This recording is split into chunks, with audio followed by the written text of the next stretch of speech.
그는 벽보 강의를 하겠습니다. 좀 시간은 좀 이르지만 뭐 영상 강의로 어차피 나중에 볼 거니까 조금 일찍 시작하기로 하겠습니다. 그런 측면에서 지난 시간 강의를 잠깐 요약을 해보면 이렇게 됩니다. 이 오늘 얘기하고 밀접하게 연결이 되는데, 계속 강조를 해온 게 이 동아시아 단위의 역사에서 한국 고대사뿐만이 아니라 이 동아시아 고대사 단위의 이 범위에서 세계 어느 나라의 역사에도 유례가 없을 만큼 논쟁이 많은 시기가 4세기라고 얘기를 했을 겁니다. 이 4세기라는 시기에 동아시아 국제정세가 어떻게 잡혀 있느냐라는 건데, 뭐 계속 강조가 되지만 북방의 강력한 고구려 세력의 존재에 대해서는 아무도 문제를 제기하지 않습니다. 그런데 남방의 백제, 이 가야, 외가 연결되는 요 안티 고구려 세력의 핵심이 누구였느냐가 어떻게 보면 논쟁의 기본일 겁니다. 여기에 또 하나는 변수로 생기는 게 신라죠. 자, 그런데 지난 시간 얘기를 요약하면 이렇게 됩니다. 이 4세기 국제정세에 혼선이 생기는 이유는 근본적으로 백제가야 신라 외 이 안티 고구려 세력인 요 세 세력 중에 누가 주도권을 행사했느냐라는 거지만, 이게 혼선이 된 이유를 따져보면 3세기경부터 시작된 신라와 웨이 대립구도에서부터 혼선의 씨가 뿌려진다고 얘기를 했을 겁니다.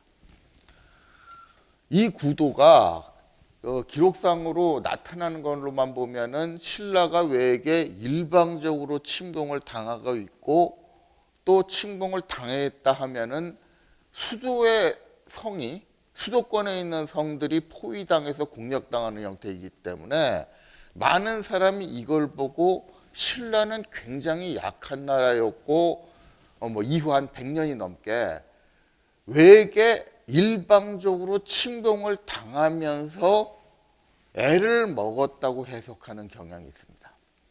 이렇게 해석을 하다 보니까 당연히 신라보다 웨가 우위에 있던 세력이었고, 그럴 만큼 강력했다고 보니까 이게 나중에 백제가 개입한 다음에 관계에도 혼선이 일어날 수밖에 없는 구조죠. 그러니까 이후에 백제 위상에 대해서 인정하는 사람들도 의외로 신라 외 관계에 있어서는 웨가 신라보다는 우위에 있었고, 신라는 굉장히 허약한 나라라고 생각하는 경향이 있다는 겁니다. 그렇지만 이런 내용이 퍼지게 된 근본적인 이유는 아까 말했던 전쟁의 형태가 현대전과 전근대전의 차이를 거의 고의적으로 간과하고 만들어낸 그림이라고 얘기를 했죠. 현대전 같은 경우에 전선 위주의 전쟁이니까 이 전선이 돌파돼 가지고 수도권이 포위가 되고 그 공략당하는 상황이라면 전쟁은 거의 끝난 거라고 봐도 지나친 게 아닙니다. 최소한 엄청나게 불리한 상황에서 시달리는 거고, 그건 그만큼 전력이 약한 탓이라고 봐도 뭐 대부분 큰 문제가 없어요. 그렇지만 전근대 전투는 어차피 전선을 지키는 전쟁이 아니기 때문에 뭐 공략하는 측이 마음대로 어느 위치든 택해가지고 수도권까지 이동하는 데는 거의 방해를 받지 않기 때문에 수도권이 공략을 받는다는 게 전력의 약화를 의미하는 게 아니라고 얘기를 했을 겁니다. 오히려 월남전에 베트공들이 썼던 수법으로, 사실 베트공과 미군을 비교를 해보면은 비교가 안 되지만, 베트공들은 여기저기 거점을 방어할 수밖에 없는 미군의 약점을 이용해서 어느 날 한 곳에 집결을 해가지고 한 곳만 집중적으로 때리면은 그 지점에 있어서는 베트공들이 병력에 우위에 설 수 있어요. 이런 식으로 미군을 괴롭혔던 거하고 마찬가지입니다. 그럼 뒤집어 말해서 신라가 맞고만 있을 게 아니라 일본 열도로 건너가가지고 외에다가 보복을 하면 될 거 아니냐라고 생각을 하지만 그것도 만만치 않다는 겁니다. 오히려 외가 그렇게 발달된 국가가 아니었기 때문에 보통 동아시아 국가에서 전근대에서 즐겨 쓰는 방법으로 수도를 공략해가지고 일거에 타격을 주는 것조차도 그 당시에는 아마 곤란했을 거라는 것. 그보다 더 발달된 고구려 같은 나라도 수도가 공략당하는 상황에서 왕이 도망가서 저항을 계속하는 수법에 중원의 제국들이 그렇게 애를 먹었어요. 중원의 제국들이 고구려를 공략할 때 전선에서 우회해가지고 뭐 수나라도 당나라도 다 그랬지 않습니까? 평양성으로 직접 와가지고 공략을 하면 공략은 마음먹고 할 수 있어요. 근데 평양성 공략해가지고 애 안 먹은 적이 있냐고. 마지막 단계 평양성 내부에서 내분이 일어나서 문 열어주기 전까지는 공략에 애를 먹다가 당했어요. 그것마저도 도망가가지고 딴 데서 저항을 하면 대책 없이 끌려다니다가 대부분 철수하는 과정을 겪었는데 외는 더하다는 겁니다. 고구려하고 비교도 안 되는 외가 여기저기 도망다니면은 신라가 쫓아가가지고 뭐 타격 입히고 하기에도 굉장히 곤란했을 거고 이보다 훨씬 후대인 조선시대 대마도 공략하는 것도 제대로 성과 못 거두고 왔는데 이게 조선군이 이 대마도에 배치된 외인들보다 전력이 떨어져서 그런 게 아니라는 겁니다. 그래서 이런저런 사정 때문에 신라가 마치 일방적으로 당하는 것처럼 보였는데 그거는 뭐 16세기의 명나라도 왜구들한테 엄청나게 침략에 시달렸지만 그게 명나라 전체의 국력이 왜구들보다 못해서 그런 건 아니라는 거예요. 이런 착각에서부터 벗어나야 신라가 왜보다 굉장히 국력 떨어지는 형편없는 나라라는 전제로 이 시기를 해석하는 오해에서부터 벗어날 수가 있다는 얘기입니다. 그래서 오히려 여기서 벗어나서 보면 이 웨이 침공이라는 게 단순히 침공을 통해서 무슨 뭐 주요 지역을 점령을 하고 그걸 통해서 이권을 얻는 게 아니라 뒤에 계속 협상이 이어지는 거 보면 웨이 침공이라는 게 오히려 협상을 유도하기 위한 압박 수단이 아니었나. 그런 식으로 얘기하면 뭐 북한이 미사일 쏘고 난리치는 것도 결국 미국을 압박하기 위해서지 진짜로 미국에다가 핵미사일 쏘겠다는 뜻은 아니라는 거거든요. 그런데 오히려 이런 협상이 벌어질 때마다 신라 쪽에서는 외를 굉장히 깔보는 태도를 보이고 있고 이것 때문에 협상이 여러 차례 무산되면서 전쟁이 이어지는 형태를 보이고 있다는 겁니다. 그러면 이건 오히려 신라가 국력의 우위를 앞세워서 외에다가 뭔가 압박을 했기 때문에 그 외가 그 압박에서 벗어나기 위해서 신라의 역으로 무력 시위를 통한 역압박을 하게 되고 이게 이제 분쟁의 이유가 아니었느냐.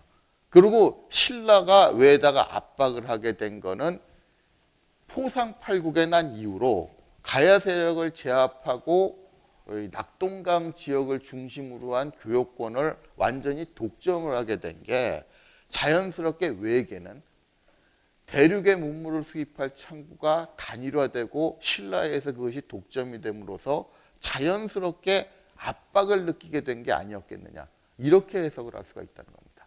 그래서 외는 대륙의 문물 수입이 굉장히 곤란해져 버린 그 100년 동안 압박을 이겨내기 위해서 신라에 계속 무력 시위를 하면서 이 상황을 타개 보려고 했던 거 아닌가 이렇게 보는 겁니다.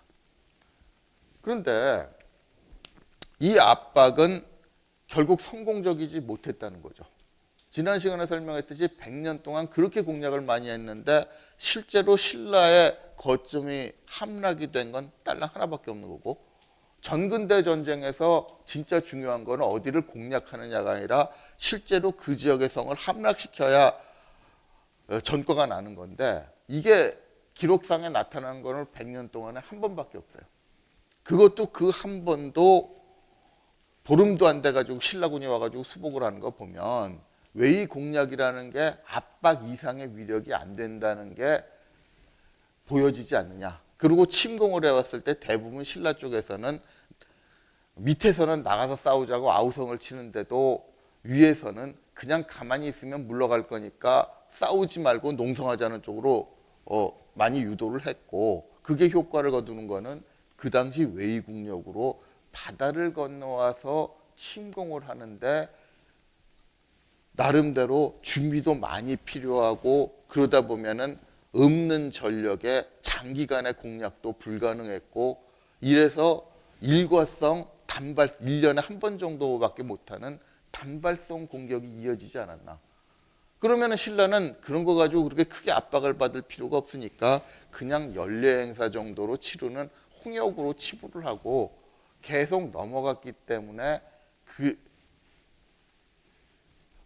이 분쟁이 해결되지 못하고 100년 넘게 끈 게 아니냐, 이런 그림으로 볼 수가 있다는 겁니다. 그런데 이걸 전제로 놓고 보면 4세기 중반에 있었던 대변화의 원인도 해명이 될 수 있지 않느냐, 이 차원에서 이 전의 얘기를 먼저 전제로 풀어놓은 겁니다. 그럼 이 4세기 중반의 시기가 뭐냐면, 여러 차례 강조했듯이 일본 고대사에 있어서 이 4세기라는 시기는 수수께끼 시대라고 불릴 정도로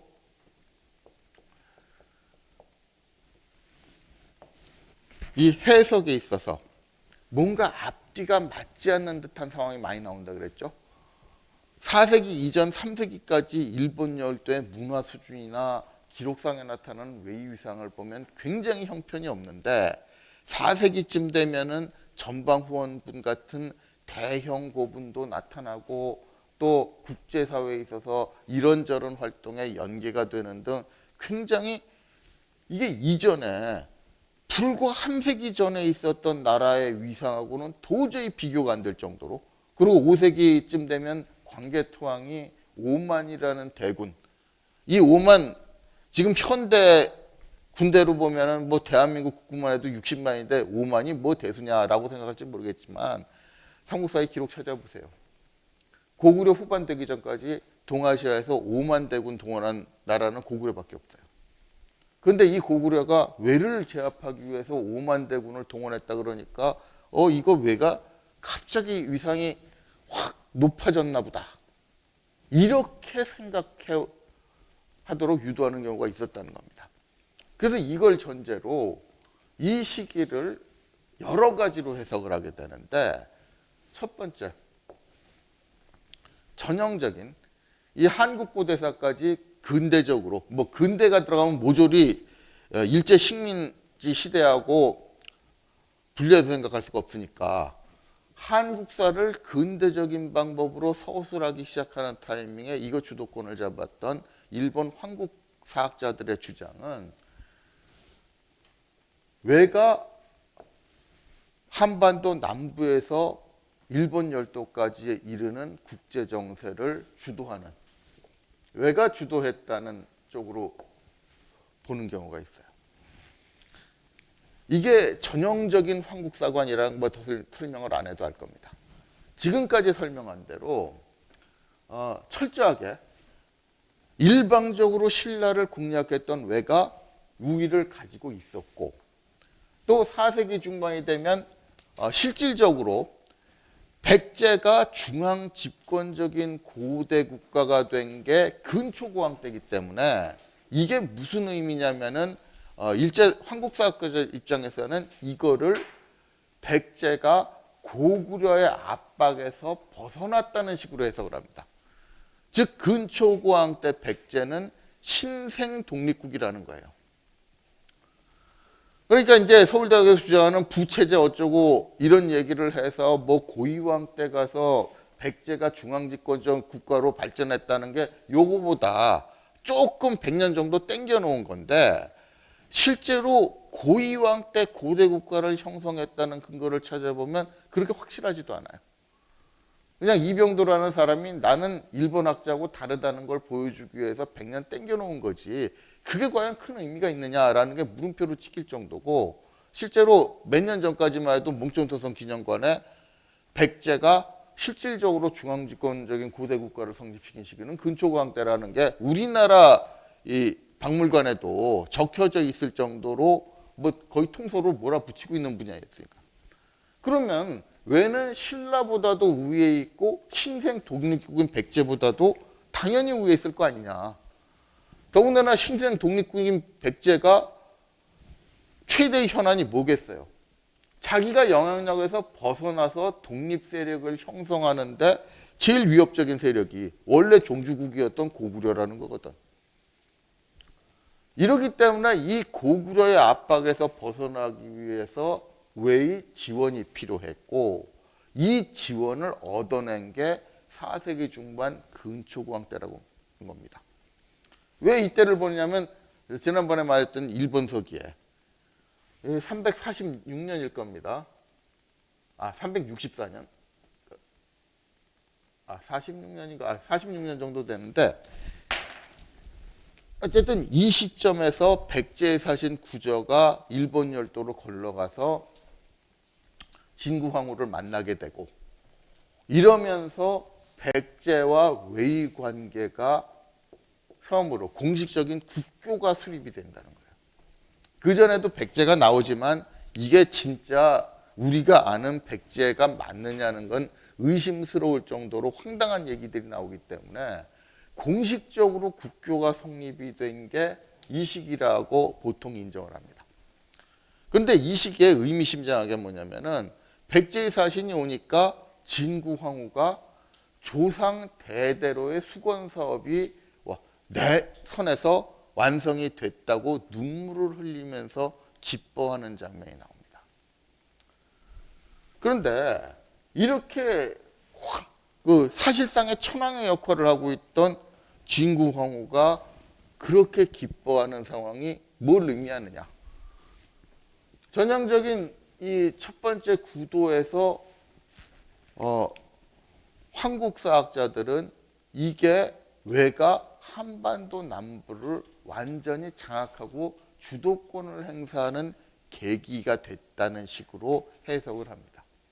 그러니까 이 백제가 고구려에서 독립하기 위해서 웨이 후원을 얻는 형태였기 때문에 당연히 이 가야 같은 세력이 뭐 어느 정도 이제 중립적인 입장에 있었다고 해석할 여지도 있지만, 어쨌든 가야 같은 경우에는 약소 세력이니까 별 무리 없이 영향권에 있었을 것이고, 또 364년이 되면 백제와 신라 사이의 화친 관계도 묘하게 성립을 해버려요. 이런 상황에서 369년에 백제와 이게 이제 좀 계속 나올 상황이기 때문에 좀 별도로 적어놔야겠네요. 이 상황에서 이제 키가 되는 게 369년에 백제와 왜 연합군이 이 가라 7국부터 시작을 해서 마한 지역까지 대규모 정벌을 해서 그 지역을 수중에 넣는 사태가 발생을 한다는 겁니다. 이걸 어떻게 해석을 하냐면, 이 첫 번째 구도에서는 3세기부터 신라를 압박하면서 한반도 남부의 거점을 얻고 있었던 외 세력이 369년에 이 4세기 전반에 낙랑대방이 붕괴를 하면서 한반도 지역을 중심으로 혼선이 생기게 되고, 여기에 이제 백제가 고구려에서 독립을 해라는 이런 혼선이 생겼을 때 위협을 받는 한반도 남부의 거점을 재확보하기 위해서 대규모 출병을 했다. 이런 식으로 해석을 해요. 그래서 이걸 통해서 생긴 게 한반도 남부 지역을 직접 관할하기 위해서 만든 것이 임나일본부다.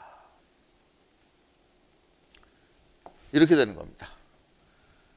그래서 나중에 이게 계속 키워드로 등장하는 임나일본부가 왜 한때 동아시아 고대사에서 핵심적인 키워드로 부각이 됐었냐면은, 나중에 보면 이 시기에 생겼던 임나일본부라는 게 어떤 목적으로 생긴 어떤 성격의 기관이었느냐가 단순히 임나일본부의 실체를 해명한다 이게 아니라 3세기부터 6세기까지 동아시아 고대사가 어떤 윤곽을 가지고 특히 국제정세가 어떤 식으로 맺어졌는지를 보는데 굉장히 중요한 요소가 돼버리더라는 겁니다. 그래서 계속 임나일본부를 찾는 거예요. 이거를 천박하게 하는 인간들은 임나일본부 하나의 성격을 규명하는데 왜 그렇게 집착을 하느냐라고 소갈머리 없는 소리를 하지만 실제로 임나일본부에 집착을 했던 이유는 단순히 저거 하나의 성격이 문제가 아니라 동아시아사 한 300년에서 400년 여기에 이르는 시기의 해석이 통째로 달라지기 때문에 그렇습니다.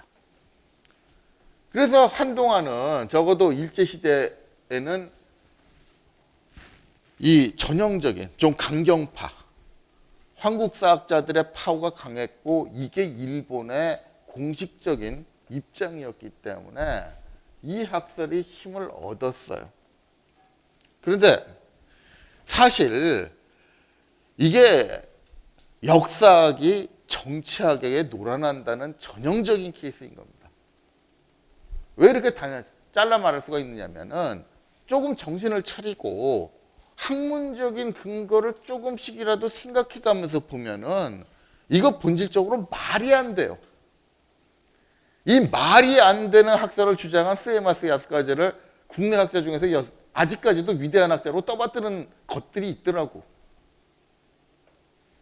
그런데 왜 그런 작자를 좀 심하게 말하면 정치를 위해서 역사를 조작해준 작자가 아직까지도 떠받들려지고 있겠어요. 학계라는 게 어떤 데인지 보여주는 거거든. 이게 일본 군국주의 세력이라는 것들 입맛에 맞는 역사를 디자인해준 공으로 위대한 학자 된 겁니다. 그럼 왜 이렇게까지 평가를 하냐면 조금만 생각을 해보세요. 이게 학자라면 지난번에 말했듯이 나중에 이 학설을 계속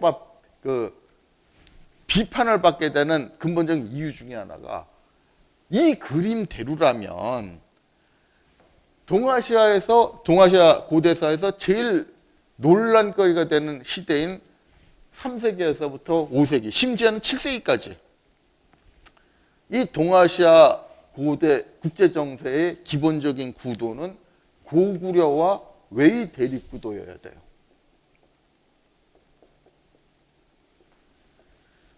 실제로 일본 쪽에서는 아직도 국제정세를 저런 구도로 해석하기 위해서 굉장히 애를 쓴다는 겁니다. 그런데 이런 구도가 되면 왜뿐만 아니라 고구려 쪽에서도 왜에 대한 언급이 없을 수가 없어요. 일정한 사례로 지금 미국 외교문서 한번 뒤져보라 이겁니다. 어느 나라가 제일 많이 나올 것 같아. 적어도 1945년 이후 소위 말하는 낸전 체제가 딱 성립했던 이 시기에 미국의 외교문서, 또 미국이라는 나라가 가장 많이 언급을 하는 나라가 누굴까? 당연히 소련. 지금 러시아겠지. 그럴 수밖에 없잖아요. 모든 기본 정책이 최대의 가상적인 저 나라와 특히 외교 정책이나 국방 정책 같은 경우에는 최우선순위예요. 그 나라의 전제, 그 나라의 존재라는 전제를 놓고 성립을 하는 건데 그러면 당연히 모든 기록이 가장 위협적인 최대의 가상적이 언급이 안 될 수가 없어요. 근데 여러분들 중에 찾아본 사람 있을지 모르겠지만 요즘엔 찾기도 쉬워. 국사편찬에 이런 데 되면 삼국사위 같은 거 다 온라인으로 올라와가지고 검색할 수 있으니까. 고구려 본기에서 왜 한번 찾아보세요. 바다 건너 왜를 언급하는 글자는 단 한 글자도 안 나와. 어떻게 이렇게 최대의 가상적에 대해서 한마디가 없을 수가 있느냐 이겁니다. 그리고 일본 서기를 뒤져보면 고구려에 대해서 언급은 많지만 실제로 고구려와 믿을 만한 관계를 가진 그 상황 자체가 좀 신뢰할 만한 상황을 언급한 기록은 거의 없다시피 해요. 이게 과연 국제정세를 이끌고 간 두 축에 대한 언급으로 맞느냐? 이상하잖아요. 그런데 이런 의심을 기본적으로 깔아뭉개고 지금까지 우리나라 학자 중에서 이런 얘기 안 하는 인간들 투성이야.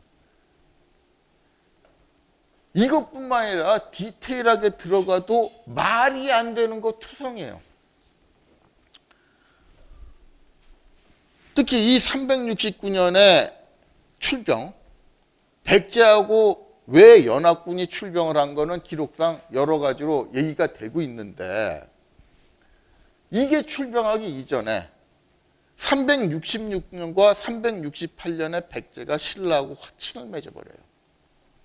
이것도 이상하지 않습니까?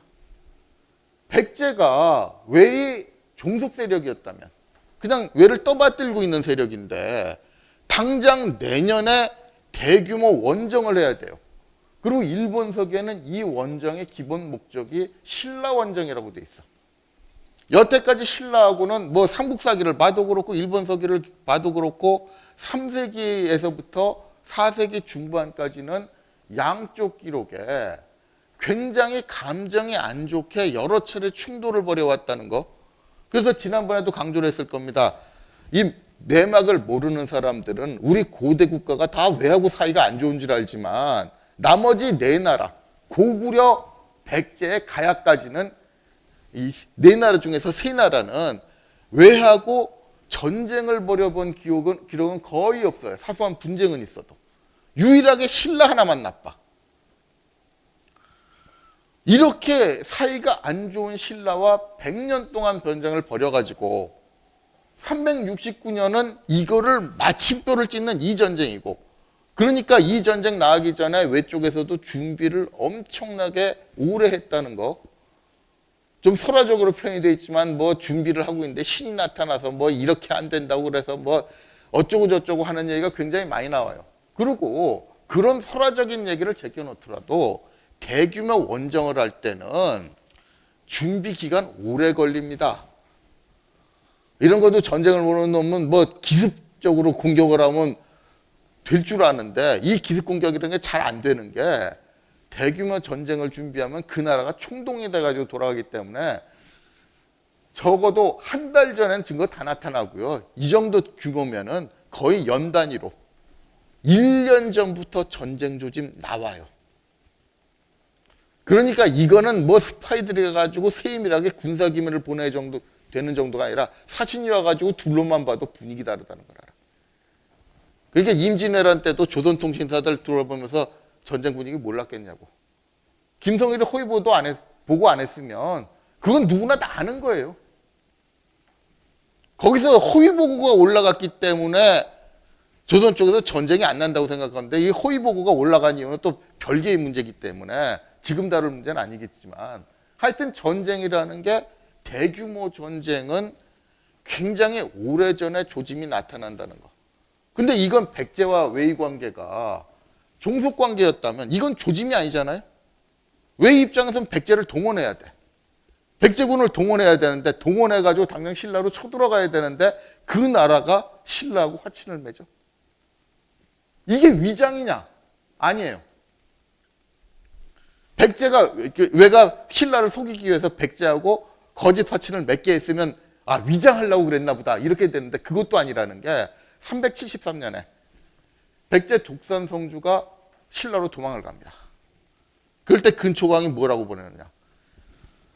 당신이 나를 반역하고 도망간 놈을 받아주는 건 우리가 맺은 화친의 뜻에 어긋나지 않느냐? 이렇게 국서를 보내요. 이게 무슨 얘기냐면 366년에 맺었던 화친이 373년까지 유지가 되고 있다는 얘기예요. 생각해 보세요. 백제가 왜에다가 종속돼 있는데, 그래서 그 백제군까지 동원해가지고 신라를 정벌하려고 나중에 그 앞마당이 가야를 정복했다. 그림이 이렇게 돼야 되는데 그 백제가 신라하고 화친을 맺고 있다네? 뭔 소리야? 이거 웃기는 거 아닙니까? 그런데 그냥 그렇대. 이게 왜가 주도해가지고 가야를 정복하고 신라를 핍박해가지고 임나일본부라는 기관을 세워가지고 여길 정복하는 그림이 이렇게 나온답니다. 이거 말고도 앞뒤가 안 맞는 거 얘기하자면 한두 개가 나오는 게 아니에요. 그래서 내심 지금 일본에서도 당시 외가 한반도 남부를 정복하고 그 정복한 지역을 관리하기 위한 기관으로서 임나일본부를 설치했다고 하는 설은 제정신 있는 학자라고 하는 사람들은 거의 안 믿어요. 찾기만 하면 이렇게 말도 안 되는 근거가 계속 튀어나오기 때문에 나중에도 설명하는 과정에서 이게 왜 말이 안 되느냐는 계속 튀어나올 겁니다. 그런데 이게 최초의 설이고 아직까지도 이걸 신봉하는 쪽이 많다는 것은 그만큼 역사라는 게 얼마나 정치에 오염될 수 있는지. 그러니까 여러분들이 배워야 되는 거는 뭐 이런 뭐 백제가 어쩌고 임나일본가 어쩌고는 디테일한 것보다 아마 이런 게 나중에 더 의미가 있을 거라고 생각하지만 이 역사학이라는 게 얼마나 정치적인 필요에 따라서 오염이 되고 그 오염된 정보가 사람들한테 일반적으로 머릿속에 구겨질 수 있는지 구겨 넣어져 가지고 그걸 사실로 믿게 할 수 있는지 이런 것도 대표적인 사례라고 볼 수 있어요. 그러니까 사실 이런 설을 주장하는 건 이런 설을 주장했던 작자 자체는 학자로도 치면 안 되는 거예요. 그런데 그런 작자들이 위대한 학자로 떠받들려지고 있다는 것 자체가 그걸 여러분들이 알아두는 게 더 도움된다는 얘기 다시 한번 강조를 하고요. 그러면 이 학설이 최초의 학설이자 가장 엉터리 학설이기 때문에 그 다음에 이 시기를 보는 학설들은 어떤 그림으로 가겠느냐는 겁니다. 이 말 같지 않은 학설을 어떻게 수정을 해서 좀 말이 되는 그림을 찾아보느냐라는 식으로 갈 수밖에 없죠.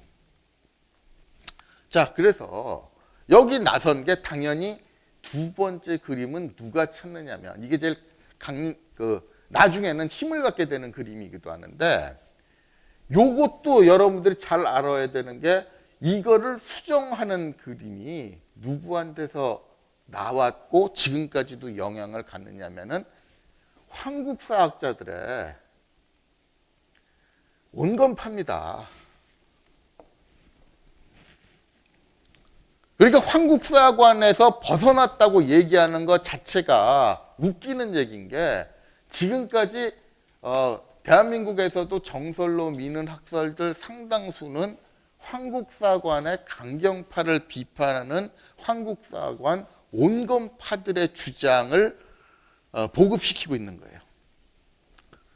그 내용은 뭐냐면 지난번에 얘기했던 스다 소기치 같은 사람이 대표적인 인물인데 이게 우리나라에서도 아마 스다 소기치가 지난번에 얘기를 언급을 안 했죠. 지금 미리 이제 예고를 하면 스다 소기치가 황국사관을 비판했던 굉장히 양심적인 학자라고 소개가 되는 경향이 있어요. 속도 모르고. 그렇기 때문에 그 양심적인 학자의 학설은 정확하다.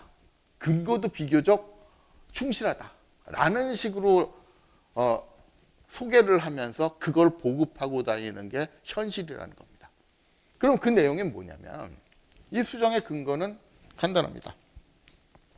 제가 한국 고대사를 언급하면서 왜 일본석에 대한 얘기를 쭉 했느냐 이런 데 다 걸리기 때문에 그래요. 지난번에 굉장히 신경을 써서 설명했듯이 일본서기가 심하게 조작되는 얘기는 이미 학자라는 사람들은 다 공인하고 있어요. 진짜 속도 모르는 인간들이 뭐 일본서기 연표를 왜 못 믿냐 이따구 소리를 하지만 실제로 내막을 아는 사람들은 일본서기의 연표 조작 메커니즘 정도는 기본적으로 꿰고 있어야 일본 고대사든 고대 한일 관계사든 요 부분에 대해서 그래도 기본은 아는 놈이로구나 하는 전제가 된다는 정도입니다. 그럼 그 정도의 파렴치한 조작, 공인된 파렴치한 조작을 했는데 그 조작의 핵심은 4세기 중반이고 인물로 하자면 진구황후, 신공황후라는 얘기를 했을 겁니다. 한자로 읽으면 신공이 되고 일본어로 읽으면 진구가 됩니다. 어쨌든 이 진구황후 중심으로 파렴치하게 사건이 일어난 시기를 이주갑 기본 전제로 해가지고 옮겨 놓는 바람에 일본 서기는 세계에서 거의 유일하게 뭐 서울대학 주장대로 하면 삼국사기도 똑같지만 서울대학 주장을 빼고 보면 일본 서기만큼 사건이 일어난 시기를 이렇게 조작한 역사서는 없어요. 그러면 이렇게 파렴치하게 사건이 일어난 시기까지 조작한 역사서에다가 첫 번째 그림처럼 한국사관의 강경파들이 주장하는 대로 사건이 일어난 시기까지 조작한 역사서의 내용을 굳이 신앙처럼 믿어주자. 이게 뭐냐? 좀 너무하지 않느냐? 이게 같은 황국사학자 입장에서 튀어나오는 거예요. 이렇게 조작을 심하게 했는데 이 내용을 그대로 믿고 그림을 만들면 이게 신뢰를 가질 수 있느냐? 지난번에도 말했죠. 국뽕이라고 하는데 좀 지나친 국수주의자들이 우리나라 역사도 뻥뻥 튀겨가지고 세계 만방에 외국인들 만나자마자 거품 물고 떠들면 제일 창피한 사람이 누구겠냐고. 그 부분을 알고 있는 동족들이 제일 창피해요. 저 인간 뻥 때문에 우리나라가 어떻게 취급받을지 이제 알거든. 그러니까 이 스다소기치를 중심으로 한 황국사학자들은 그 전문용어로 뭐가 팔린다 그러죠. 이 팔림을 좀 면해보자. 우리도 어디 갖다 내세울 수 있는 역사적인 구도를 좀 제시해보자 하는 게 이 사람들의 기본적인 거예요. 이 기본적인 의도를 가지고 수정을 하다 보면 어떻게 되느냐. 여기서부터 믿을 수가 없는 겁니다. 4세기를 중심으로 해가지고 3세기부터 5세기까지 핵심이 되는 논란에 대한 얘기가 일본 서기에 나오는 것들은 믿을 수가 없게 되는 거죠. 그 시기는 사건이 일어난 시기를 확 땡겨놨으면 중간에 공백이 나와야 되는데 일본 서기 읽어보면 거기 공백도 없어요. 그럼 공백이 없다는 얘기는 뭐냐? 기록들을 중간에다 뭐 폭탄 투하하듯이 띄엄띄엄 끌어당기면서 띄엄띄엄 갖다 맞췄기 때문에 특히 5세기 초반 같은 경우에 백제왕을 기본으로 얘기하면은 이 아신왕까지는 120년 이주갑으로 딱 맞아가는데 전지는 간지부터 한 4년이 틀려. 그리고 핵심적인 계로왕 같은 경우엔 120년을 조정해도 안 맞고 그대로 연표를 써도 다 안 맞아. 이게 사건이 일어나는 시기를 땡기면서 중간에 아무 걸로나 막 내용을 채워놨기 때문에 생기는 현상이라는 거고, 그러면 이게 한 120년 정도를 땡겼으면 앞뒤 한 300년이 영향을 받는데 300년에서 400년 뭐 이런 시기가 최소한으로 잡아도 영향을 받는데 그 시기에 부실한 기록 120년을 땡겨놨으니 그 공백을 어떻게든지 메워야 될 거 아닙니까? 그 공백을 어떻게 메웠느냐? 6세기의 걸 가지고 베껴다가 메웠다는 거예요. 그러니까 처음 한국사관 온건파들의 주장은 3세기부터 5세기까지 일본 서기 기록을 바탕으로 해서 이 사람들은 미리 얘기를 했죠. 일본 서기만 못 믿는 게 아니라 일본 서기를 못 믿게 되니까 물귀신처럼 삼국사기까지 끌고 들어와 버렸다고. 그럼 이게 무슨 얘기가 되느냐면은 동아시아 고대사를 복원을 하는 데 있어서 핵심적인 기록인 일본 서기, 삼국사기 둘 다 못 믿는다는 거예요. 그러면 기록을 못 믿기 때문에 언제부터 믿을 수 있느냐? 삼국사기와 일본 서기가 정확하게 연표가 일치해 나가는 6세기부터 믿을 수가 있다는 건데, 그 말은 6세기 이전의 역사는 거의 조작됐다고 보는 겁니다. 그러면 일본 고대 국가 성립 시기가 왜 빨라야 5세기 후반이라는 그림이 나오는 것 나도 알죠. 3세기부터 5세기까지 5세기 이전 건 못 믿어요. 기본적으로 못 믿기 때문에 이걸 기반으로 해가지고 일본 고대 국가가 성립됐다 이렇게 보기가 좀 어렵다는 거예요. 그러면 문명 발전이 크게 발전하는 4세기를 기반으로 해가지고 5세기부터 겨우 통일된 야마토 정권이라는 게 전국구 정권이 나타나게 되고 이걸 바탕으로 6세기부터 뭐가 됐다. 이런 그림으로 끌고 가는 게 두 번째 한국사관 온건파들의 수정론입니다. 근데 이렇게 하다 보면 뭐가 걸리느냐면은 그러면 4세기 있었던 이 369는 이건 뭐냐? 간단해요. 없었던 일로 해주세요. 뻥이다. 저런 일은 없었다. 이렇게 얘기를 해버려요. 그럼 임나일본부라는 것도 이 사건 자체가 없었는데 이 사건의 여파로 정복한 한반도 남부를 정리하기 위해서 만들었다. 그림 이상하잖아요. 그러니까 임나일본부가 골치 아파지는데 이걸 어떻게 해결하냐면은 이게 이제 한국 사람들이 소갈머리 없이 좋아하는 논리입니다. 정복기관으로서 임나일본부는 존재하지 않았다. 즉 임나일본부는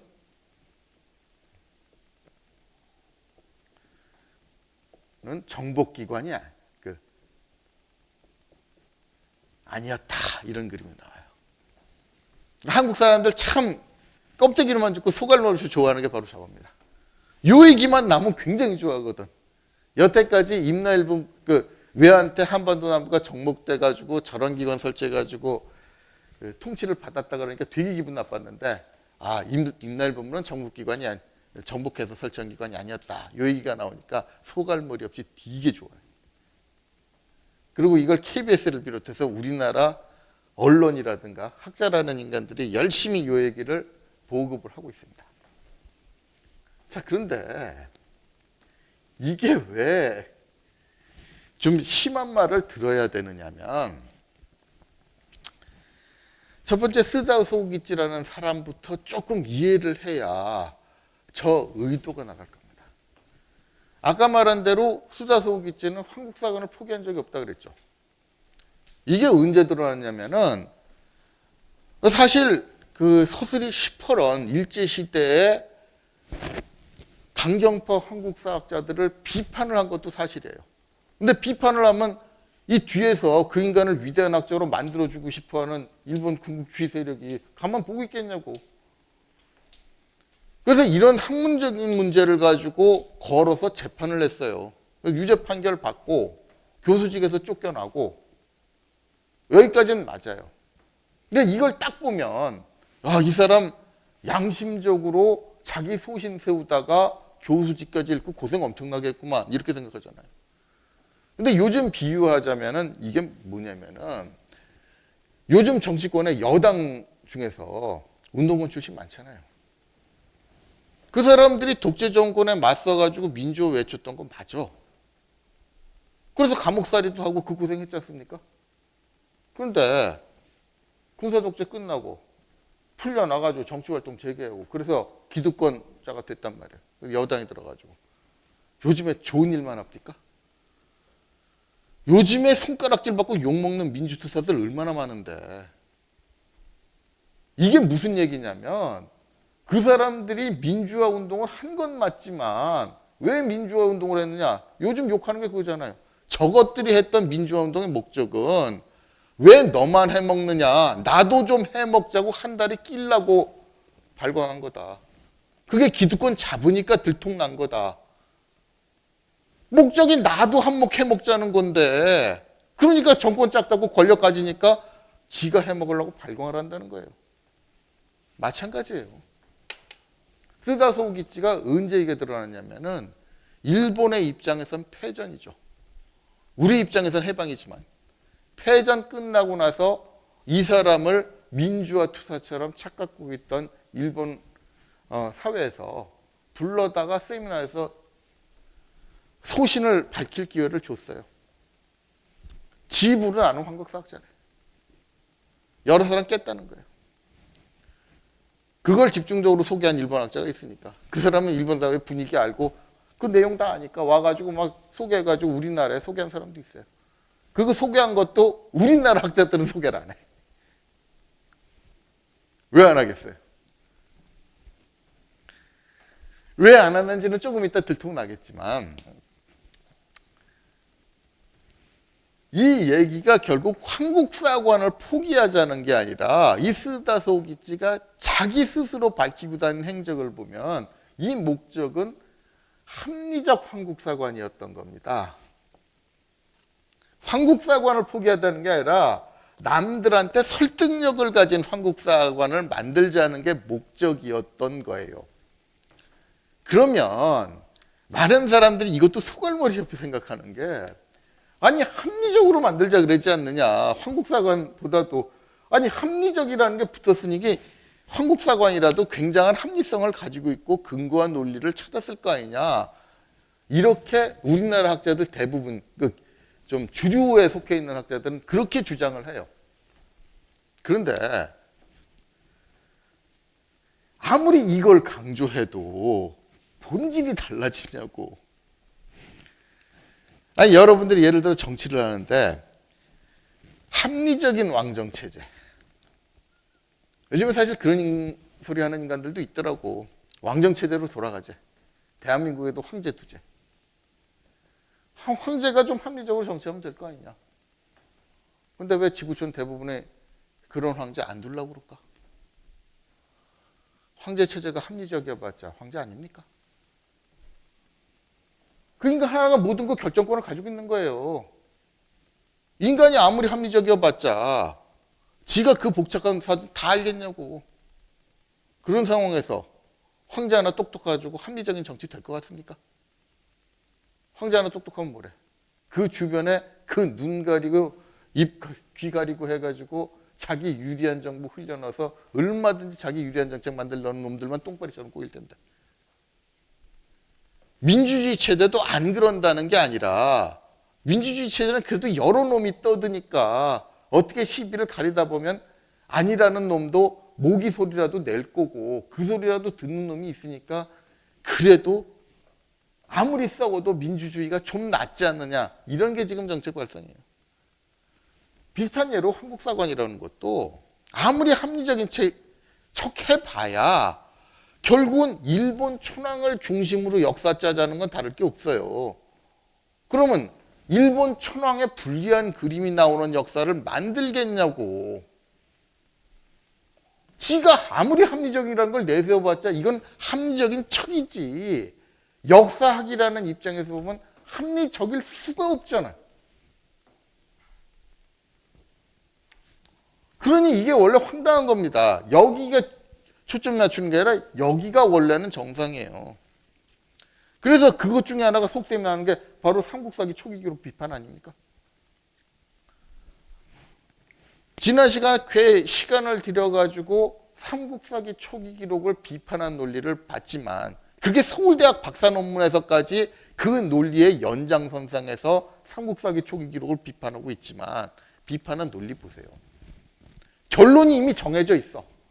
자기들이 필요하니까 삼국사기 초기 기록이 이런 이유로 믿을 수 없다 이게 아니라 이걸 어떻게든지 믿을 수 없게 만들어야 된다. 마치 검찰이 범인 찍어놓고 너 범인 해라 해가지고 수사하는 거하고 진짜 범인을 찾는 거하고 같겠냐고. 근데 쓰다 속이지 이래 지금 서울대학 박사 논문까지 삼국사기 초기 기록을 비판하는 거 봐요. 이거 완전히 너 범인 해라야. 이런 식으로 역사를 해석하는 게 과연 제대로 된 역사냐. 그러니까 여기도 마찬가지예요. 다 이 연장선상에서 나오는 거예요. 일본서기 초기 기록, 6세기 이전의 기록을 믿을 수 없다는 건 일본서기 기준으로 보면 나올 수 있는 얘기예요. 명백히 조작을 했으니까. 그런데 일본서기처럼 조직적인 조작을 하는 한 흔적도 없고 그럴 상황도 아니었던 삼국사기는 왜 물귀신처럼 끌고 들어가겠냐고. 그리고 이것만 물귀신처럼 끌고 들어가는 게 아니에요. 나머지 근거들도 보면은 이것도 이제 나중에 진행되는 과정에서 몇 차례씩 반복해서 나올 수가 있겠지만 이건 역시 너 범인 해라야. 예를 들어서 369년에 있었던 일이 존재하지 않았던 일이다 라는 논리. 일일이 다 소개할 수 없으니까 최근도 아니지 지금 시간이 꽤 지나서 한 20년쯤 전인데 이때 국내 가야사 1인자라고 등장한 사람이 있었어요. 그것도 역시 서울대학 출신인데 이 서울대학 박사 논문에 나온 꼬라지 좀 보세요. 이게 존재하지 않았던 근거를 사례를 들자면 너무 많아서 이거 하나 있는데 고고학에서 찾습니다. 이게 무슨 얘기냐면 이 시기에 갑자기 가야가 외던 백제든 외부 세력의 정복을 당했다면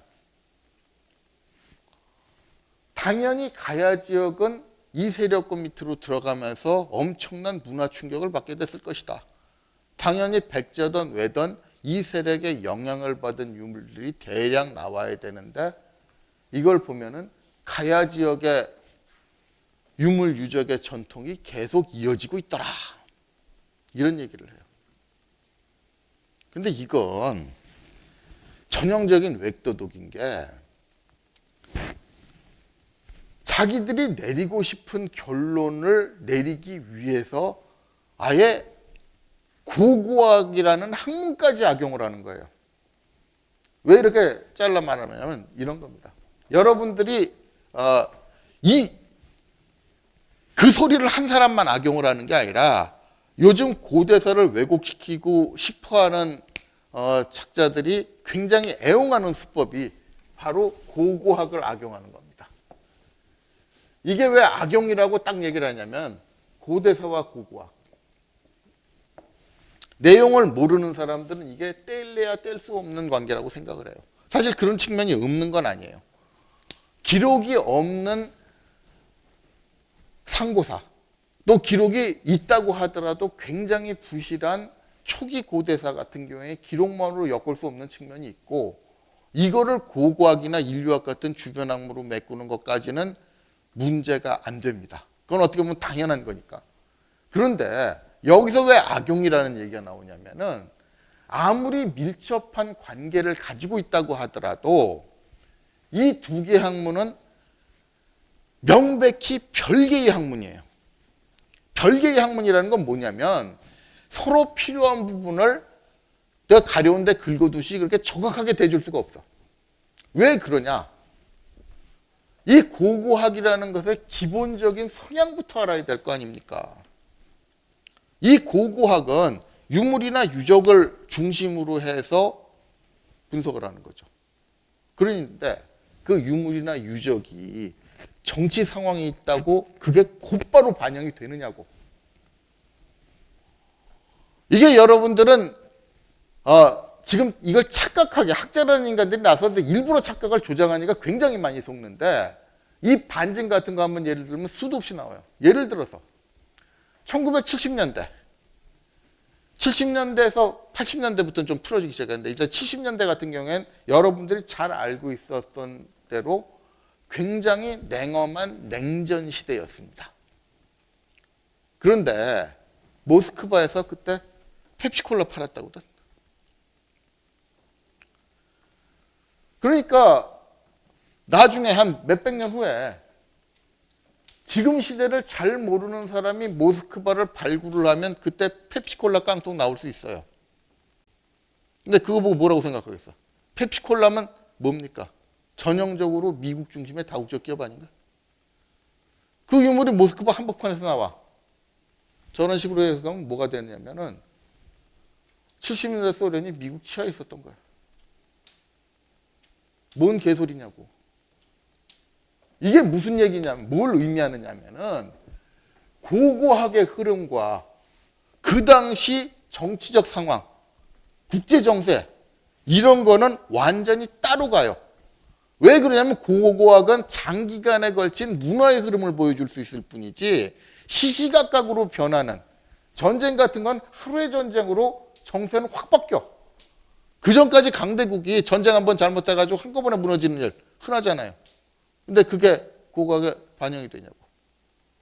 예를 들어서 우리가 지금 일제 문화의 영향을 얘기할 때 일제 잔재라고 얘기를 하죠. 그게 무슨 뜻이겠어요? 한국 문화에 일본 문화의 영향은 잔재가 남아있다는 뜻이에요. 예를 들어서 장례식 같은 경우에 우리는 묘자리를 요즘 좀 많이 달라졌지만 정부 하도 강력하게 드라이브를 해서 많이 달라졌다고 하는데도 우리나라는 매장을 좋아합니다. 땅에 묻는 거. 대부분 여러분들도 여러분들 가족을 보면 설이나 추석을 또 일본이 없애려고 하는데 그렇게 못 없앤 이유가 우리는 매장 문화이기 때문에 명절 1년에 한 최소 2번 정도는 그 무덤을 찾아가야 돼. 그런 관행이 있어. 일본은 그게 없으니까 왜 음력으로 설을 세야 되느냐고 음력설 없애려고 그래도 한국에선 안 없어집니다. 일제 36년에 강력하게 드라이브 건다고 그 한꺼번에 없어질 것 같냐고. 설이나 추석도 못 없앴는데. 그건 무슨 얘기냐면 우리가 일본 치하에 들어간 건 맞지만 90% 이상, 제가 아는 한 그래요. 그 전까지 가지고 있던 전통적인 문화를 90% 이상 그대로 가지고 있었어. 당연히 해방된 다음에 오히려 일본이 영향을 주려고 했던 문화들이 빨리 없어지지 우리가 가지고 있었던 전통적인 문화들이 빨리 없어졌을 것 같습니까? 바로 이런 거예요. 정치라는 거는 직접 정복을 당했는데도 불구하고 사람들이 내가 우리 부모 모시는 매장 문화, 내가 여태까지 쓰던 그릇, 우리가 일본에 정복됐으니까 하루아침에 조선인들이 일본식으로 밥 먹자? 이렇게 됩니까? 일본식 그릇 쓰냐고. 문화라는 게 이렇게 질긴 거예요. 정치적으로 휘가닥 변해가지고 정복을 당했는데 그 문화는 몇백 년씩 가요. 그러니까 중국의 경우를 보라고. 중화인민공화국은 말할 것도 없고 그 전에 명인이 청인이 통일제되고 들어섰지만 소수민족들 보면 다 자기 고유의 전통들 그대로 가지고 있습니다. 그런데 아니 가야가 이때 정복됐다고 해가지고 자기 문화를 통째로 버려? 웃기는 거지. 도대체 백제나 외의 영향이 없었다고 보는 것도 일부 고고학자들 같은 경우에 도대체 무슨 근거냐고 의심을 하는데 그거를 제껴놓더라도 백제든 가야 연합군의 영향을 받다고 해서 가야 문화가 확실히 없어졌다? 이게 기본적으로 말이 안 돼요. 더군다나 저런 천박한 인식 때문에 무슨 얘기를 하냐면은 가야 유물이 나왔다. 다 6세기 이후 거래. 왜 그러냐? 6세기 초반에 가야 없어졌거든. 그러니까 7세기, 8세기에는 가야 유물 안 나올 것 같죠. 아니 고고학자라는 놈들이 그딴 소리 하더라고. 가야 없어졌다고 해서 가야인들이 자기 쓰던 토기 안 씁니까? 오늘부터 무조건 신라 토기로 다 바꿔. 이럴 것 같아요. 이래서 유물의 연대 측정까지 지들 스스로 막 흐트러뜨려놔. 이 천박한 인식 하나 때문에. 더군다나 전근대 같은 경우엔 문화의 흐름이라는 게 더 더디게 바뀔 수밖에 없어요. 왜 더디게 바뀌느냐? 일본처럼 갖다 놓고 문화정책해서 이게 옳은 거니까 이것을 이렇게 강요 안 해. 여기서 이제 시간이 없어서 조공책본 관계에 대해서 제대로 얘기를 못한 경향이 있는데 이 조공책본 관계라는 것 자체가 이 국제 질서를 잡는 기본 질서로 작용을 했는데 이것 자체가 기본적으로 간접 통치예요. 이게 무슨 얘기냐면 그 나라의 자치에 대해서는 거의 손을 안 대. 단지 중원에 있는 제국과의 관계, 외교 관계 이런 문제에서만 적대적인 아닌 또 자기들에게 협조적인 정책을 취하도록 압박을 할 뿐이지 내부 문제에 대해서 니들이 무슨 옷을 입든 무슨 그릇을 쓰던 이런 것까지는 거의 관여를 안 하는 게 보통이라는 겁니다. 그리고 여러분들이 이런 문화를 모르기 때문에 엄청 착각하는 것 중에 하나가 몽골이에요. 몽골이 유럽까지 정벌하면서 대제국을 형성했던 거 알 겁니다. 근데 몽골의 인구는 그때나 지금이나 한 100만 정도. 그렇게 늘질 않아. 그런데 그거밖에 안 되는 몽골인들이 어떻게 그렇게 넓은 대제국을 만들고 관리할 수 있었느냐. 비밀을 뒤집어 보면 이율배반이 나와요. 왜 여러분들이 착각하고 있다 그러냐면은 대개 할리우드를 중심으로 한 서양에서 만든 이 몽골의 정복기를 보면 굉장히 잔인하게 표현할 겁니다. 정복을 하고 다 때려 죽이고 이런 거를 표현을 하니까 아 몽골 애들은 정복을 하면 저렇게 싹 없애버리고 다 새로 심었구나라고 생각하지만 몽골이 그렇게 처리했던 건 끝까지 저항했던 일부 거점을 본보기로 한 것뿐이고 나머지들은 다 자치예요. 오히려 그냥 자치도 아니야. 거기서 유지들 골라가지고 니들이 여태까지 여기 관리했던 방식으로 관리해라. 단 협조하는 건 3%의 세금? 보통 3%면 굉장히 낮아요. 보통 우리나라도 11조라고 해가지고 10분의 1세 걷는 거, 교회에서 10분의 1세를 걷는 게 전통적으로 굉장히 낮게 세를 걷는 건데, 동양에서도 공자도 11조를 주장하거든. 근데 그거보다 더 낮아. 이것만 내고 협력만 하면 간섭 안 해요. 간섭 안 하는 게 아니라 심지어 웃기는 게, 몽골에서 감시한다고 총독이 왔는데 보통 그렇게 보면은 자기들의 종교를 그 현지에다 강요를 하는데, 그게 아니라 몽골 총독이 현지 종교로 개종을 해. 우리나라에서도 고려가 어떻게 보면 고려는 끝까지 몽골한테 저항한 집단이거든. 근데 그 문화 나올 때 공녀. 여러분들은 몽골에서 우리나라 여자 막 뺏어오면 굉장히 치욕적인 것 같죠. 근데 그걸 가지고 보통 일본군 위안부 비슷하게 떠올려. 이걸 데려가 가지고 얼마나 성노래로 부려먹었고, 그래서 이걸 막기 위해서 우리나라 무사들이 막 별짓을 다 하는 영화 만들고 그래요. 근데 오히려 청보다 몽골 같은 경우에 공녀를 데려간 이유가, 이거 얘기하면 조금 더 거시기한 것 같지만, 공녀 대부분이 고관 대작집의 부인으로 들어갑니다. 웬일인지 몽골에서 고려 여자들을 너무나 좋아해가지고, 그때 코리아 미인이라 그러면 사족을 못 써가지고 원나라에서 고려 여인 들이지 못하면 명문가로 대접도 못 받았다는 거예요. 그게 오히려 원쪽에서 법을 만든 게, 황후만큼은 딴 나라 여자 들이지 말고 몽골 쪽에서 골라라 라고 얘기했는데, 마지막 황제인 순제가 해종 이거 깨버렸잖아요. 기왕후 들어가고. 물론 기왕후 들어가는 건 쉽지는 않았지만, 첫째 부인, 둘째 부인이 죽어가지고 어쩔 수 없다는 이유로 들어갔지만 어쨌든 황후까지 차고 들어가 버린 거예요. 위안부하고 많이 달라요.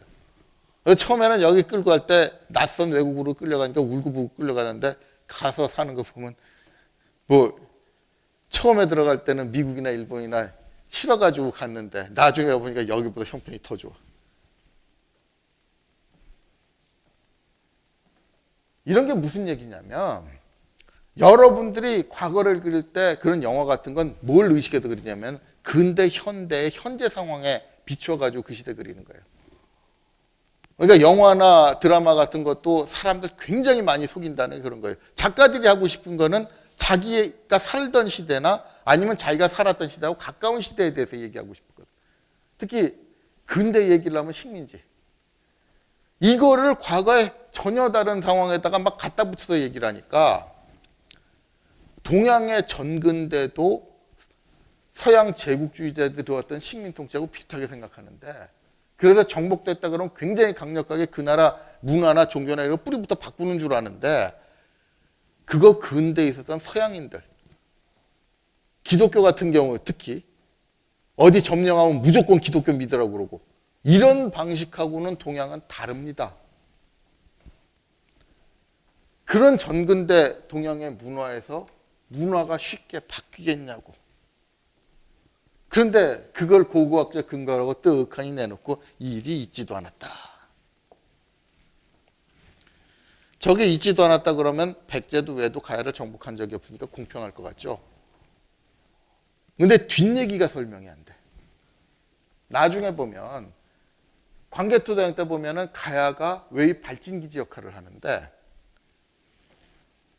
이것도 이제 진도가 나가야 설명하겠지만은, 광개토왕 비에 나와 있는 성화를 보면 신라가 외한테 막 점령된 것 같은 그림이 나와요. 근데 그걸 구원해 주기 위해서 고구려의 5만 대군이 갔는데, 이 5만 대군이 쳐들어온 왜구를 추적을 해가지고 어디까지 갔냐? 임나가라로 가. 그 얘기는 뭐냐면, 외병이 임나가라에서 출격했다는 얘기예요. 어떻게 설명할까요? Why?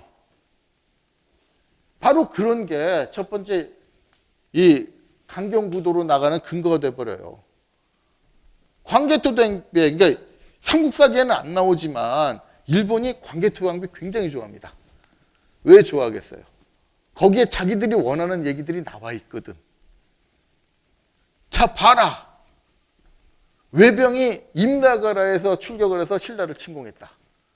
그 임나가라가 외병 처해 있는 것 같잖아.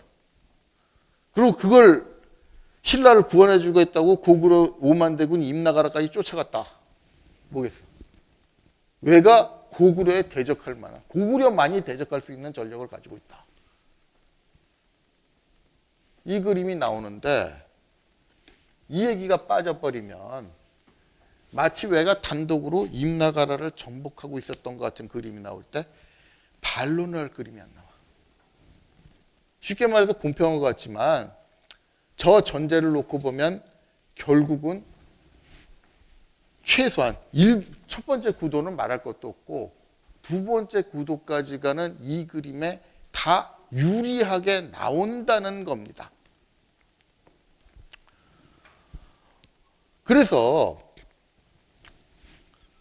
이런 구도로 잡아놓은 것들 보면은 결과가 어떻게 나오냐면 이게 임나일본부라는 것이 야마토해가 한반도 남부를 정복하고 이걸 통치하기 위해서 임나일본부를 설치했다는 그 그림은 아니라고 얘기를 하지만 그럼에도 불구하고 모든 결론이 어떻게 나오느냐. 왜가 한반도 다른 세력에 비해서는 우위에 있었고 이걸 바탕으로 고구려와 웨이 대립구도라는 국제정세로 갔다는 것. 적어도 왜가 한반도 남부의 세력들에게는 주도적으로 영향력을 행사하는 국제적인 위상에서 우위에 있는 위상을 가지고 있었고 이걸 바탕으로 한반도 남부에 있는 국가들을 좌지우지하는 상황이었다는 것을 포기하지는 않는다는 겁니다. 그러면 이 구도가 진짜 설득력이 있는 거면 꼴 보기 싫어도 어떡하겠어요. 학문은 학문이니까 인정을 해야 되겠는데 문제는 이 내용을 보면 이거 그렇게 볼 수가 없다는 게 너무 적나라하게 튀어나와. 그것 중에 하나가 바로 이 그림. 이 대립구도를 볼 때 고구려 웨이 대립구도라고 하기에는 웨에 대해서 너무 언급이 없는 반면에 고구려 역사에서 이 시기 제일 많이 언급하는 나라가 누구겠습니까? 백제는 왜 이렇게 많이 나오냐고. 이거 이 당시에 3세기부터 5세기까지 심지어는 6세기 넘어서까지 고구려의 최대 라이벌이 백제였다는 거 모르는 사람이 있습니까? 이거는 언급을 하는 정도가 아니야. 이 시기 고구려에서 백제를 빼면은 국제정세에서 남는 게 얼마가 되느냐를 세야 될 정도로 고구려라는 나라에 있어서 백제는 굉장히 중요한 비중을 가지고 있습니다. 그리고 이것도 우리나라 역사 회귀하게 가르치니까 여러분들이 착각하고 있는 게 아마 동요에서까지 그래. 광개토 대왕. 이거 하면 만주벌판 달려라 이렇게 나오지. 그러면 아들인 장수왕 이렇게 되면은 아마 여러분들은 최근 국사에서도 그렇게 배울 거예요. 장수왕 때부터 남하 정책. 수도를 평양으로 옮기고 이제 북쪽에 대한 정벌은 그 정도 하고 남쪽에 백제를 공략하는 데 주력을 뒀다. 그래서 장동원 때 남하 정책을 쓰면서 한성 백제가 망하고 좀 있다고 그러죠. 근데 궁금하면 광개토 왕의 업적을 썼다는 광개토 왕비나 삼국사기 광개토 왕 때 기록을 한번 쭉 보세요. 장수왕 때 남하 정책? 뭔 개소리야. 뒤져보면 광개토 왕도 백제에 대해서 신경 쓴 게 얼만데 어느 정도냐면 광개토 왕 즉위년도부터 광개토 왕비하고 삼국사기에 맞춰보면 한 6년인가 7년 동안 매년 백제하고 전쟁했어요. 근데 북방에서 뭐 어떻게 후연을 꺾어? 이거 중국 역사까지 왜곡을 시키는 건데 후연이라는 세력이 어떤 세력이냐면 이 모용씨의 세력인데 모용왕이 세운 전현은 어떤 나라였냐면 한때 모용왕 때는 전현이 통일할 줄 알았다는 전망까지 나와요. 나중에 이게 무너지고 나서 전현 무너지고 후현으로 넘어가는데 후현으로 들어가면 굉장히 약화되는 건 사실인데 후현도 그렇게 만만한 나라 아닙니다. 삼국상이나 이런 거 쭉 읽어봐서 후연하고 이 기록을 보면은 후연을 뭐 상대가 안 되게 짓밟은 것 같은데 의외로 내용, 그 기록에 나오는 내용을 가만히 보면 후연을 이쪽에서 정복을 간 게 아니에요. 후연에서 쳐들어오는 걸 잘 막아냈지. 근데 후연에서 쳐들어오는 것도 왜 쳐들어왔냐면 고구려가 목적으로 쳐들어온 게 아니라 딴 데 원정을 갔다가 실패하고 돌아오는 과정에 군량 떨어지고 곤란하니까 고구려를 약탈하려고 쳐들어온 거예요. 쉽게 말해서 뭐냐면 이 광개토왕 때 북방을 정벌했다고 알고 있는데 보통은 정벌이 아니라 후연 같은 세력만 해도 상당히 수세였어요. 그리고 나머지 뭐 거란이 뭐니 이런 데 정벌했다는 내용도 가만히 보면 이게 힘의 공백을 이용해서 이 후연이 이 북이 같은 세력한테 엄청 당하거든. 이렇게 당할 때 그 공백을 이용해 가지고 가서 차지하는 게 많아요. 그럼 무슨 얘기냐? 여러분들 동호에서 나오는 만주벌판 달려라 광개토왕은 후대에 중원을 위협했던 광개토왕이라는 그림을 만들기 위해서 굉장히 과대 포장한 게 많은 거지. 특히 우리나라 드라마에서 이 광개토왕 주인공으로 만든 드라마 보면 눈 뜨고 못 봅니다. 그럴 정도로 과대 포장이 된 거고 실제 내용을 보면 광개토왕 때부터 사실 이 이전부터 고구려가 집중적으로 두들겼던 나라가 누구냐? 백제라고 봐야 돼. 그 말은 오히려 지금 우리가 백제를 우습게 알고 있어서 그렇지 백제라는 나라가 그렇게 우스운 나라도 아니었고 그러니까 라이벌이라고 패는 거지. 광개토왕배 백제 안 나온다고 떠드는 인간들도 있어요. 근데 왜 백찬이 나오겠어? 이게 백찬이라고 다른 나라들은 신라, 임나, 가라 다 제 이름으로 불러줘. 근데 백제만 제 이름으로 안 불러줘요. 뭐 백잔국이 따로 있었다고 얘기를 하는 경우가 있더니 그건 말이 안 되는 게 그 백잔국이 그러면 광개토왕배는 그럼 백제는 왜 안 나오며 그 중요한 백잔국이 왜 200년 후에 일본 서기에만 딸랑 한 번 나오겠냐고. 그건 무슨 얘기냐면 라이벌이라는 게 그래요. 라이벌이라는 건 나를 위협하는 거야. 지금 자꾸 선의로 해서 경쟁자라고 얘기를 하지만 실제로 국제정세는 경쟁자가 어디 있어. 저놈이 안 죽으면 내가 죽는 건데. 이런 쪽에는 당연히 감정이 안 좋죠. 뭐든지 깎아내려. 부르는 것까지 깎아내려. 그만큼 백제에 대해서는 고구려의 감정이 안 좋다는 얘기고 안 좋을 수밖에 없는 게 371년에 쳐들어와가지고 고구원왕이 누구 손에 죽었는데 이게 유탄에 맞았는지 뭐 함나가 시켜다니면 실제는 뭐 유탄에 맞은 것 같지만 어쨌든 유탄에 맞아도 백제군의 침공 때문에 왕이 죽었어요.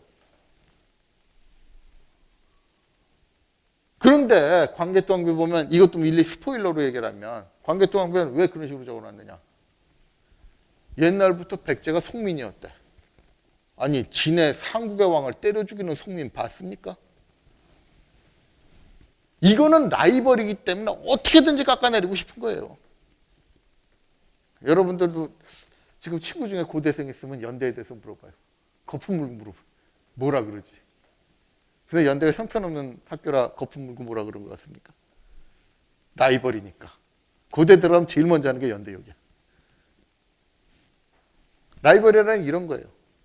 그러면 벌써 이 백제라는 나라의 위상을 고구려를 중심으로 보면 누가 라이벌이었나 안 나오느냐는 거죠. 그럼 나중에 보면 임나에 관한 것도 이것도 너무 많아가지고 이것만 얘기하면 너무 길어지니까 천천히 얘기를 해야 되는데 한 사례를 들어보면 임나 일본부 일본 거 같죠?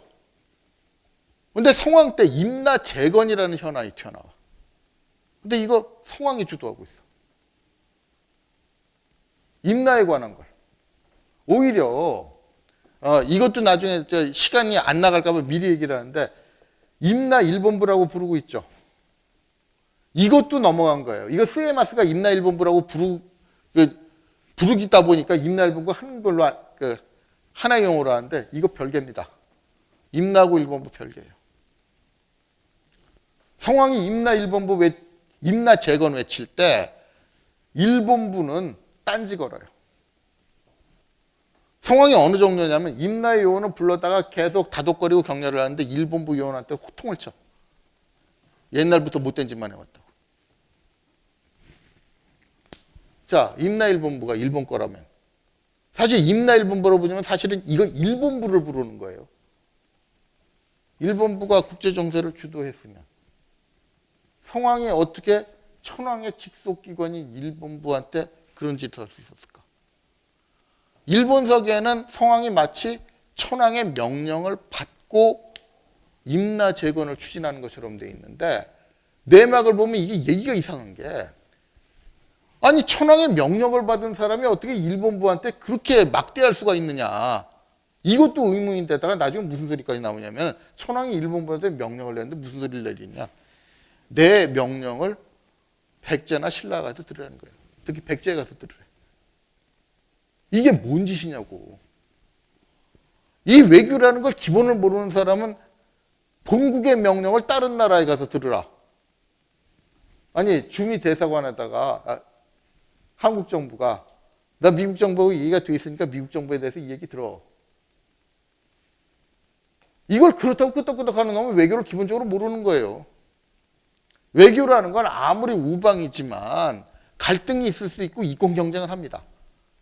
근데 임나재건 정도 되는 중요한 사안.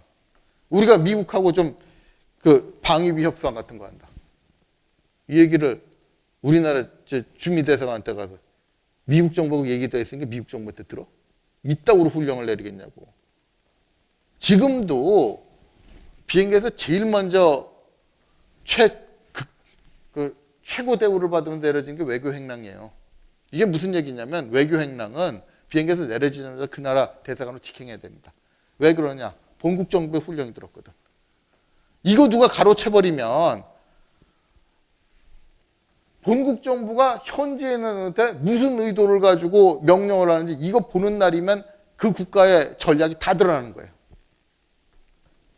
그렇기 때문에 지금 아무리 우방국이라도 외교 행랑 잃어버리면 난리나. 이거 스파이들 뭐 첩보물 가지고 뭐 딴 거 찾는다고 난리 치는데 기술 문제 아니면 외교 행랑의 정체는 제일 중요해. 거기에 훈령이 들었거든. 근데 그 훈령을 대놓고 백제 가서 들어라. 뭔 소리냐고 이게. 이게 무슨 얘기, 이거를 황국사관 감안하면 백제 쪽에서 주도하고 있다 보면 얘기가 간단하게 나와요. 그리고 그 전부터 성황 입에서 계속 나오는 게 뭐냐면 가야 이 임나 요원들 다 불러다 놓고 성황이 입버릇처럼 떠드는 게 그거예요.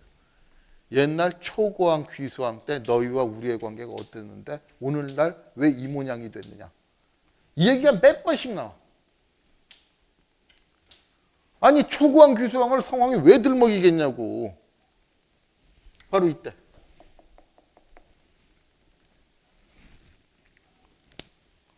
성황이 근거 없는 소리 했겠냐고. 그리고 그걸 우리와 너희의 관계라고 그러고 일본부가 자꾸 깽판 놓는다고 얘기하고 이건 뭐겠어요? 뭔가 백제와 관계가 깊다는 걸 굉장히 시사를 하는데 이거 깔아뭉개고 없었던 일로 하자. 이거 없었던 일로 하자는 순간에 임나에 관해서도 백제가 주도권 잡고 움직였던 근거 성황이 헛소리한 걸로 다 취급을 해요. 이 그림 되는 거 같냐 이겁니다. 그래서 이렇게 하다 보면은 말 나온 김에 아직까지 좀 시간이 있으니까 요거까지만 하고 끊도록 하겠습니다.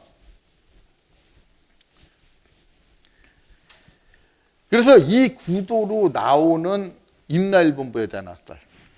다시 한번 강조를 합니다만 임나일본부에서 강조를 하는 건 단순히 이게 뭐였느냐가 중요한 게 아니라 이게 뭐였느냐를 보면은 3세기에서부터 심지어는 6, 7세기까지 국제 정세의 구도가 다르게 보인다 그랬죠. 그런데 이 임나일본부를 이 두 번째 그림에서는 뭘로 보느냐? 예를 들어서 교역기관,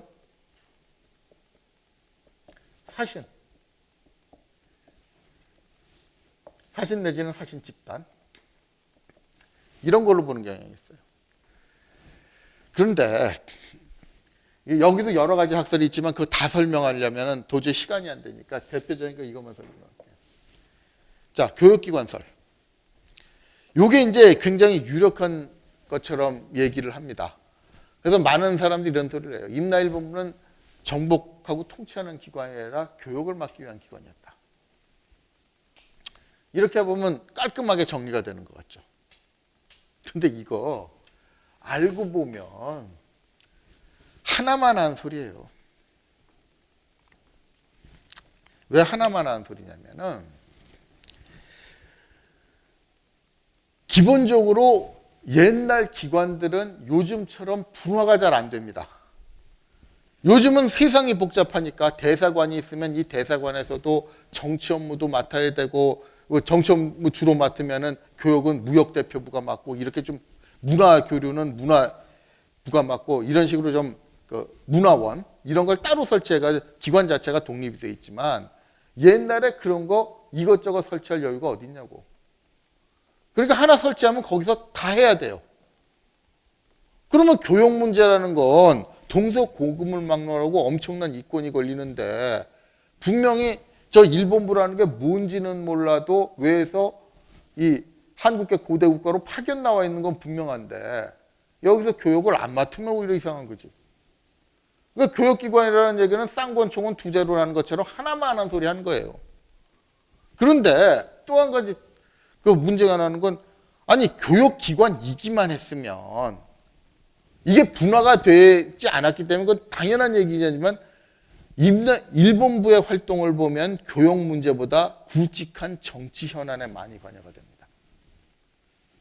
교육기관이면 정치 현안에 왜 관여를 하냐고. 임나 재건 문제 같은 경우에 일본부가 가야를 이 여러 나라들을 꼬드겨 가지고 송황한테 가지도 못하게 막 말렸다고 얘기가 나오는데 교육기관이면 그런 일에 개입할 리가 없잖아요. 그러니까 이거는 하나만한 멍멍이 소리인데 마치 이게 뭐 중요한 학설이나 그런 것처럼 떠들어. 그러면 그거보다 나은 게 사신설입니다. 이게 요즘에 그 정설로 만들려고 KBS에서 꽤 많이 밀었었는데 그것도 벌써 시간 많이 지났네. 한 20년쯤 되네. 굉장히 많이 밀었는데 이건 무슨 얘기냐면 껍데기로 보면은 근거가 확실한 것 같아요. 왜 근거가 확실하냐 보면 일본 서기를 읽어보면 임나일본부라고 써져 있는 데다가 주석이 달려 있어요. 일본부에. 주석이 달려 있어가지고 이 주석에다 뭐라고 써 있냐면은 이것은 지금의 미코토모치와 같은 것이다. 근데 이 미코토모치라는 게 뭐냐면 그 당시 일본 서기를 쓸 당시에 천황이 지방제후에게 보내는 사신입니다. 그럼 일본 서기에다 주석을 달아놨구만. 일본부라는 게 천황이 보내는 사신이다. 이렇게 나오는 거예요. 그러면 사신이라는 거 분명한데 왜 자꾸 딴소리를 하냐 이렇게 되거든. 그러니까 이것만 딱 보면은 이거 찾아내가지고 일본부는 사신이라고 보고 그럼 정복기관 정복하고 이제 지배하는 기관 아니었으니까 깔끔하네. 요렇게 KBS부터 나서 정리를 하려고 그래요. 요걸 정설로 만들려고 굉장히 노력을 하는데 근데 이거는 왜 한숨부터 나오느냐. 자, 아까 줄을 좀 다시 한번 상기를 해봅시다. 사신이라는 것만 자꾸 강조를 해가지고 보여주니까 사신이면 공평한 사신 같잖아요. 근데 아까 뭐라 그랬어? 천황이 제후한테 보내는 사신이에요. 자기 신하한테 보내는 사신이라고. 그러면 일본부가 사실 진짜 미코토모치였으면 이게 주로 가야 쪽에도 가고 백제나 신라에도 가는데 최소한 가야는 천황 밑에 복속돼 있었던 지역이야. 그래서 야마토웨이 제후였으니까 미코토모치가 간 거냐고. 이게 뭔 개소리야. 그러니까 이걸 주장한 사람이 누구냐면 이거 국산설 아니에요. 인제대학에 누가 마치 이게 자기 설인 것처럼 열심히 떠들고 다니는데 나중에 보면 뒤에서 지엽적인 거 몇 대 바꿔놓고서 일본 거 베껴 먹은 거예요. 그러니까 왜 우리나라에서 열심히 일본 학설을 보급하려고 했었느냐. 속알머리 없는 사람들은 아니 왜 대한민국 학자들이 망한 지 반세기도 넘는 일본 제국주의에 충성하냐 그러는데 일본 학설 보급하려고 애쓰는 건 일본 제국주의에 대한 충성심 때문이 아닙니다. 지가 일본 가서 배워온 게 그 판이기 때문에 그래요. 지가 배운 거 개조해가지고 마치 자기가 대단한 학설이나 만든 것처럼 행세를 해야 되니까. 배운 게 그 판인데 나올 게 더 있어요? 그거 들어오려다 보니까 일본 학설 보급시킬 수밖에 없어요. 이병도라는 사람도 다시 한번 강조하자면 왜 식민사학자라고